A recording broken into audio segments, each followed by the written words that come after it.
My Chinese Business, Podcast 8.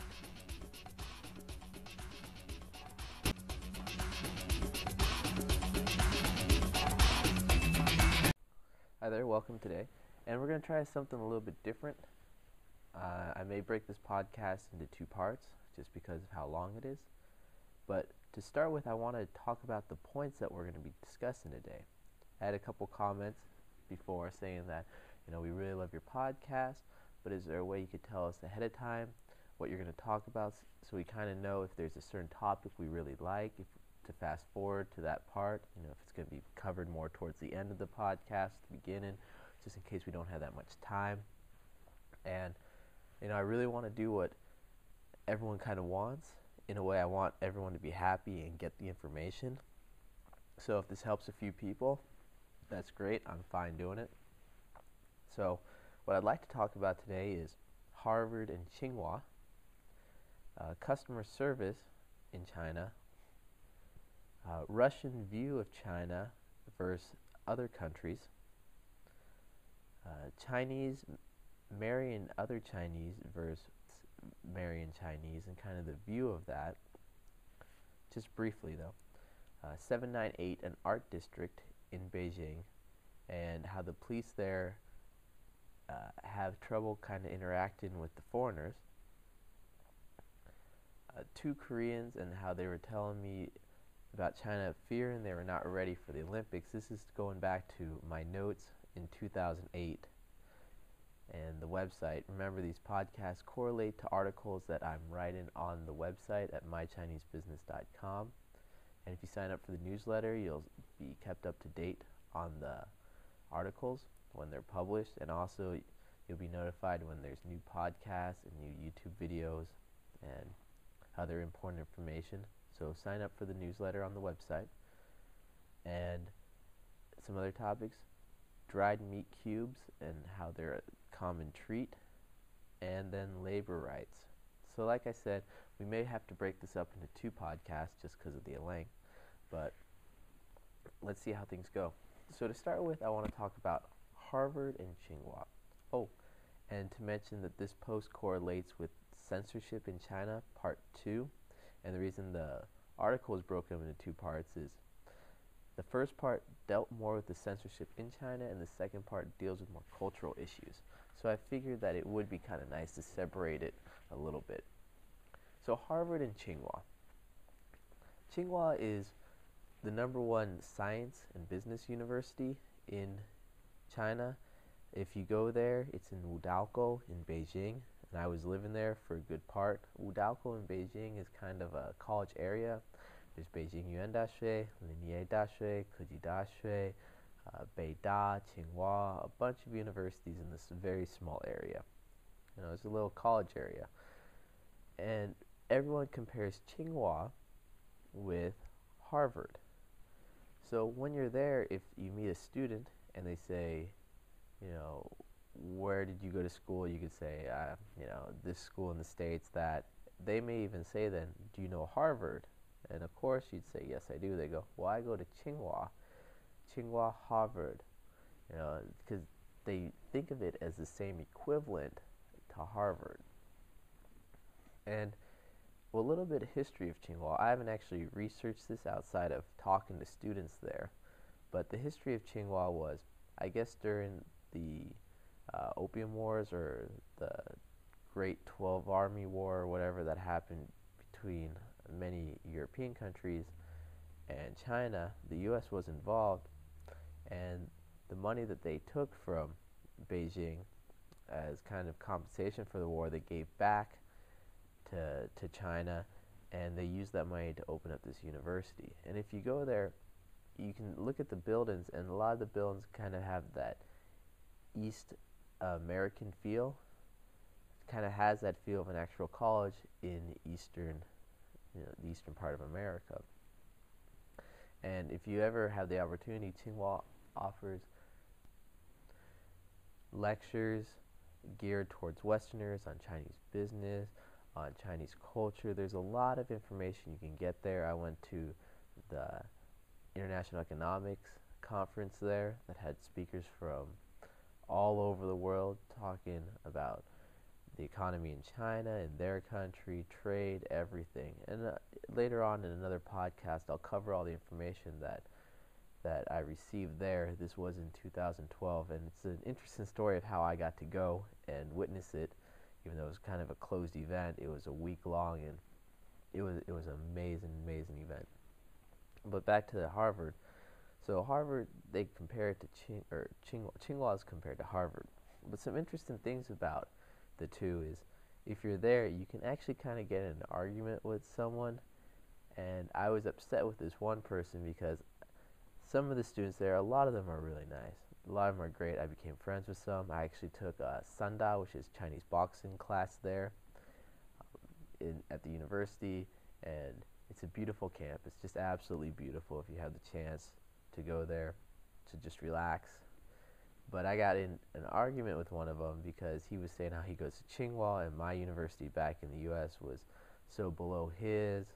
And if you actually look at world rankings, the university I attended is way above Tsinghua. I'm not going to say the university I went to, but it's very high ranked. And we got in a little debate, and my argument to him was, well, my university and or other universities in the U.S., Ivy League schools, and those people from all over the world attend those universities, whereas Tsinghua, everyone is Chinese. So the competition's not the same because there are Chinese people that try to test into these universities in the U.S., where the U.S., British, France, Mexico, all these students don't try to test into Tsinghua. Now, there are more and more students going to the Tsinghua graduate program, especially for business and international business. They have a couple there. One's in all English and the other's in Chinese. I actually am friends with the first ever Westerner to be accepted into the master's program in the all Chinese classes. Very smart guy. He lived in Hong Kong for a couple years, then moved to China for a couple years. HSK language equivalent, HSK score.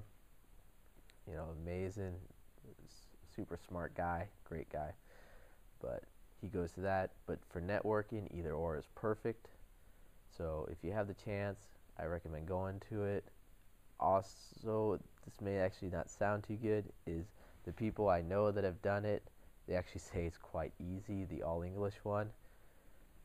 I mean, they'll have papers of 10, 12 pages. I mean, their teachers are mostly Chinese that speak English, but you can tell that the professors, their graders, don't want to sit there all day and read in English, which is their second language, so a lot of the writing assignments are short. It's a lot of networking. And actually, that's very, very important in China, is networking. And if you don't have the connections, you can't get anything done.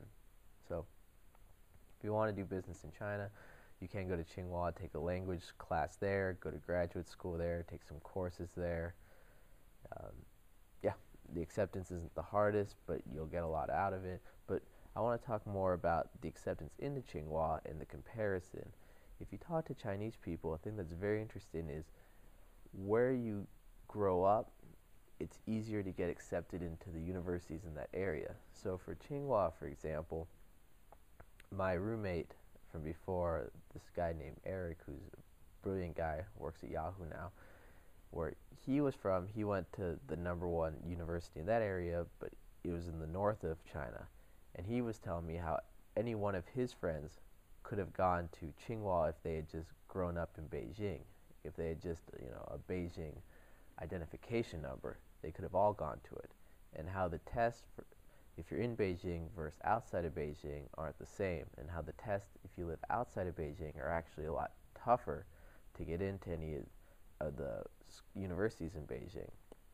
And a lot of people will actually try to get a Beijing identification number for their kids in hopes that their kids will be able to go to one of these universities, get connections, get to know people, get an education to help them with business later on. So where you grow up is very important for what schools you go to. So once again, when I was talking to this guy, I had known all this information beforehand, and I was telling him about how even though China's population is so big, your from Beijing and you got in the university and it's not the same amount of competition as some of the universities in the States and things like that. And of course he got all upset, and then that was it. I didn't talk to that person again. I was happy. I didn't want to. We just met on the street, and he had approached me to say if I wanted a language partner, because he could teach me Chinese if I helped him with English. But he kept telling me he doesn't really need that much help in English because he goes to tsinghua. So in my point of view, he kind of had this arrogant attitude, and that's why I didn't really want to deal with him, and that's why I kind of brought up the argument. So it's kind of my fault, I guess, for not being friendly. But so back to some of the topics here. So that's kind of the comparison. In every university there, the top ones, they seem to compare it to a university in the States. You know, they'll say this university, it's the equivalent of MIT. This university is equivalent to Yale, or this one is equivalent to Stanford. And every one of these different schools will make a comparison as if they were in the U.S. But then the Chinese students that do go to the U.S., you'll never, when they come back, you'll never hear them say, "Oh, this university in the U.S. is like this one in China." They say, "No, there's not comparable." But a lot more universities in the U.S. are now starting to have programs in China. I know that Stanford opened up one, kind of a joint venture with one university, Harvard, another one. So, I mean, they're trying to get a lot of networking and, you know, kind of a joint venture thing going. So that's great. I'm sure that'll help everyone out in the future. So that's my little bit about Harvard and tsinghua. If you have more questions, like I said, go to my website or email me. Next, I want to talk a little bit about customer service and improvements in China. Now, remember, this is from a email that I had done when I first got to China in 2008. So I'd only been there a little bit when I had these conversations with people and had these discoveries. So what I kind of noticed was everything had a process. So I remember one time I had to buy some pencils, and I went to an office supply store. Well, to get the pencils, I had to be escorted by the person when I entered the place. There was several at the door. One walked with me, and I said I needed pencils. She went with me to the aisle. I got the pencils, and she brought me to this one counter. They took the pencils, wrote down how many there were, told me the amount, gave me a slip. I tried to pay there, but then the girl that had escorted me to that counter for the pencils then escorted me to another counter where I took the piece of paper. They looked at it, stamped it, had me walk down to the other end of that counter where I handed them the paper with the stamp, and then I paid that person. She gave me a receipt. Then I went back to that first counter. The whole time, that one girl from the beginning when I walked in the door had walked with me, so it was almost a circle, to the first counter where I showed her the receipt that I had paid, the receipt that they gave me before with the price with the stamp, and I handed both them to her. She then gave me the pencils in a bag that had been stapled and closed, so nothing more could get in or out of that bag. And then she handed me the receipt the person next to her had printed out. So about 7 or 8 people had helped me for the process of buying a couple of pencils. And I thought of how inefficient this was, how, I mean, of course no one could actually steal anything from the store because you were being monitored the entire time, and there was no cameras, but you were escorted. But I just kept thinking how much money is wasted on this, and how a few pencils couldn't be this equivalent of all these people's time. But then I went to some other stores, and I noticed the same thing, such as many grocery stores. Every aisle would have a person in it, and they would always make suggestions, you know, buy this, buy that. If something fell off the shelf, they immediately put it up. Of course, I don't think anything could ever be stolen from any of these stores, but it just seems so inefficient to me, especially going to 4 or 5 counters.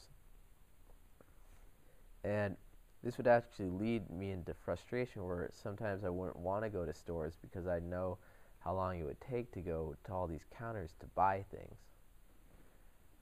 So that was just a realization when I got there, all these inefficiencies. And I actually was talking to a person about this, and what they had told me was it's inefficient in some ways, but it employs a lot of people. And that really surprised me because he said the goal in China sometimes isn't to maximize profit, it's to ensure as many jobs as possible. So a lot of these stores and that overemploy people and they never fire anyone. They just hire them. Or if there's family and there's another person that needs a job, they'll just accept that person. Maybe that person will only get a couple hundred RMB, maybe 1,000 RMB a month. It's like $150 to work every day of the week, but they have a job. They're doing employment. There are minimum wage laws, but they're not really enforced. So if you're willing to accept the job, there'll be a job there. So the idea isn't so much the efficiency of a lot of these jobs, replace these 10 people with one video camera. It's more of these people have jobs. And that kind of surprised me. And the more I noticed, a lot of things in Beijing really tried to employ as many people as possible versus doing the most efficient thing. I mean, in the States, if the option was, one machine or 2 people's jobs, and they calculated in the long run what would cost more, the 2 people's jobs, they'd get rid of the 2 people and hire the machine or buy the machine. Where in China, I noticed, even if the machine was the same as, would do the same work as 10, 20 people, and the machine was 1/10 the price, it really seemed like they would keep the 10, 20 people and not buy the machine just because they wanted to give employment to all these people. So that was just something very interesting. Another thing that I noticed when I got there is I was in a language university for the first couple months I was there, Beijing Beef, which is in Wudalco, near Tsinghua, those universities. And my class had people from all over the world. I remember in my class there was 2 people from Mexico. There's only 1 other from America. There was Brazilian. There was a person from Sweden, a couple of Koreans, a few Russians. Where else? Filipinos. All over the world. And of course we'd all get together and we'd all talk about things. And one of the things is everyone from the Western countries kept telling about how Chinese people aren't friendly towards each other.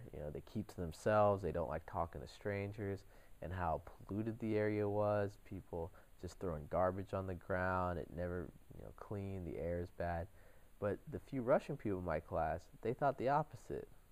They thought it was clean, and they thought that people were really friendly towards everyone. Now, I've never been to Russia. I plan on going. I really want to. All the Russian people I met in Beijing, I thought were the greatest people. I stay in contact with the few that I met there. They've actually become really close friends of mine, and I really want to go there to experience the country and the culture. But it was interesting to me how they were pretty much the only ones saying this. And they were saying it's very clean and the people are very nice. This was very surprising. I didn't really ask many other questions at that time. Later on, I learned a lot more, which I'll talk about in later podcasts. But that's it for now. Another thing was marrying Chinese. It was very interesting to me. I talked to some girls there about this, and these girls would date foreign guys at the university. And the thing was, is they tell me they would date them, but they never had plans to marry them. And I asked them about this. It's like, is this common, though, for people just to date people but not plan to marry? I thought it was very traditional here. I thought you'd marry your first boyfriend in a lot of cases. And they did tell me, oh yeah, normally they would if they had dated a Chinese boy, but the thing is they can date foreign guys, they just can't marry them. They would date foreign guys, but they didn't have any plans on marrying them. And they said that it's because their families are very traditional. Uh, and these boyfriends that they would have, their family would actually have no idea about them. They never actually tell their parents, or if they had a brother, that they had a foreign boyfriend. And they just always knew that they would break up and then marry a Chinese person. And this very surprised me because I kept thinking that, well, if a person from the West said, oh, I can date Chinese girls, I just can't marry them, they would be considered kind of racist, kind of a walking contradiction in a way. It just seemed very odd. Whereas here, people were openly telling me this. And I met many Chinese people while I was there that actually would say the same thing. They would date foreigners, but they had no plans on actually marrying them. They just planned on eventually marrying a Chinese person because that's what their parents wanted, because it's tradition. So it was very interesting. 798, the punk concert and how they treat foreigners. So in 798, it's the art district in Beijing. It's just a bunch of warehouses that have some amazing contemporary art. Well, there's many different styles of art there. It's interesting because you could see kind of the inner expressions of the local artists. And this was actually one of the few areas I went to where I saw kind of an open revolt against censorship and government in China and the traditional way of life. And it's expressed in the art. And some of it's pretty edgy, at best, I could say. And I went there one time, and there's actually a punk concert there. And there'll often be Halloween parties or model shows or things of that nature held in this area. And one time there's a punk concert, and I'd never seen a Chinese punk concert. I thought it'd be great, so I went there. And I was with a couple, an American and a Brazilian. And it's kind of fun because the Brazilian girl got on the American guy's shoulders. And it was funny because when they did this, a couple of other Chinese people had tried this before, and the moment the girl got on the guy's shoulders, the Chinese police would come and grab them and stop it immediately. But with her, they just stood there and didn't know what to do. They kept looking at each other, giving the "you do something," "no, you do something," "you do something," and they, after a while of just looking at each other in kind of disbelief of what to do, nervousness, they just let it happen. And it actually kind of got quiet for a little while as the band and the other Chinese just looked at them because they defied authority in a way, and the authority didn't do anything back to them. And it was just interesting because everyone noticed it at the same time. Another thing was I was talking to two Korean girls, and this was right before the Olympics. And I'd asked them if there's anything in the news or anything that they were talking about. This was in 2008, Chinese Olympics. And they had told me that the big deal that they've heard of was China not being prepared for the Olympics. And what most people don't know that weren't there at the time was how much work was actually done right before the Olympics to prepare it.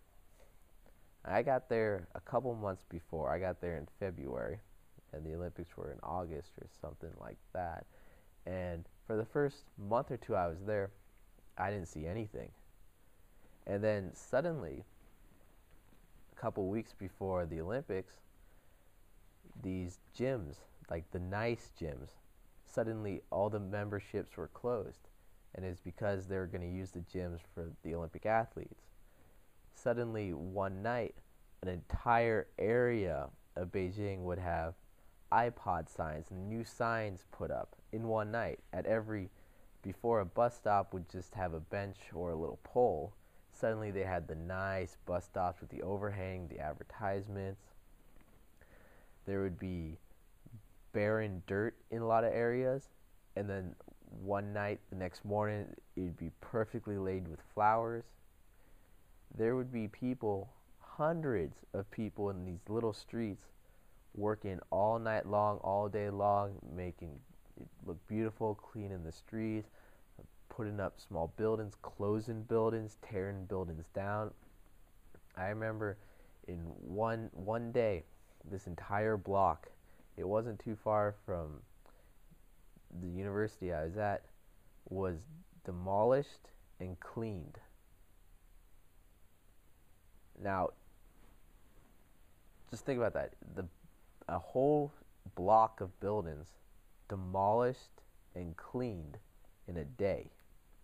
And not just broken down bit by bit, like you'll often see, but it was gone, as if it was never there, and it was cleaned within a few days. There's new sod in that area. It looked beautiful. It was as if these old buildings had never existed. And the DVD shops that were selling the pirated DVDs were all closed down. All the street vendors disappeared. The tsinghua, which is the famous market for buying fake goods there, had completely closed down. The windows were boarded, everything. It was amazing how in a short time, literally a city changed. And this was right as the Korean girls were telling me how people feared China wasn't ready for the Olympics. Literally overnight, everything started to change. And as we all saw on television, and if you talk to anyone that was there at the Olympics, they were prepared. They pulled it off amazing. They did a great job. I actually wasn't there for the Olympics. I went home during that time because prices had changed for everything. A couple weeks before, the place I was staying at, I had a room in this hotel that was rented out for foreigners, such as apartments, for dorms and that. They informed me that starting 3 weeks later, my room was 40 renminbi a night, which is about, at the time, it was 7.5 renminbi a dollar. So, what was that? $6 a night. About that, it was going to be changed from 40 renminbi to 450 renminbi for a 1 month span per night. And then they actually told me again later on it would be changed even more to 800 renminbi a night. So everything was changing. Everyone had the idea of how much money they could make in a short time from the Olympics, and everyone tried to take advantage of it. So I just left. The people that stayed there, though, were telling me all the bars were closed. It was very, very quiet during the time outside the event. Yeah, actually, I'll do a podcast later in an article just on the Olympics itself. It was all the information I got on it is very interesting. So the last two little things I wanted to cover were dried meat, a common little treat there. They're these little cubes. When I first got one, I thought it was it's bigger than a Skittle. It's about a Starburst size. It's wrapped similar to it, except for it's in a little silver container, kind of like a cough drop. It's about the cough drop size. It'd be a perfect comparison to a cough drop, except for it was brown. And when I first saw it, I didn't know what it was. And then my buddy who'd given it to me, he said, "Oh, just taste this really good." And I found out it was similar to beef jerky in a cube. It turns out this is actually a very common treat there. I forget what the Chinese name for it is. I didn't really like it after a while just because I had heard of all the preservatives that they put into it, and I was kind of scared how unhealthy it might be, but it did taste good. And the last thing I did want to mention a little bit was the labor rights, just because when I arrived there immediately, I didn't really see people standing up for themselves. I didn't see protests, but the more I was there, the more I realized the option's not there to do that, just because there's so many people that want jobs and want to work that it's hard for anyone to kind of demand more, because someone there will demand less and do the same job. But that'll be talked about another time as well. So that's it for right now. I hope everyone got a lot of information from this. So we talked about Harvard and Tsinghua, the customer service there in China, Russians' view towards China versus Westerners, other Western countries, Chinese marrying Chinese versus dating foreigners, 798, the punk concert area and how the police were kind of hesitant to do anything there, the preparation up to the Olympics, dried meat cubes as treats, and a brief comment on labor rights. And a lot more information out there. Go to the website, mychinesebusiness.com. Sign up for the newsletter, get the free ebook, and I hope you enjoy. Alright, I'll talk to everyone later. My name is Sean, Shawa, and signing off.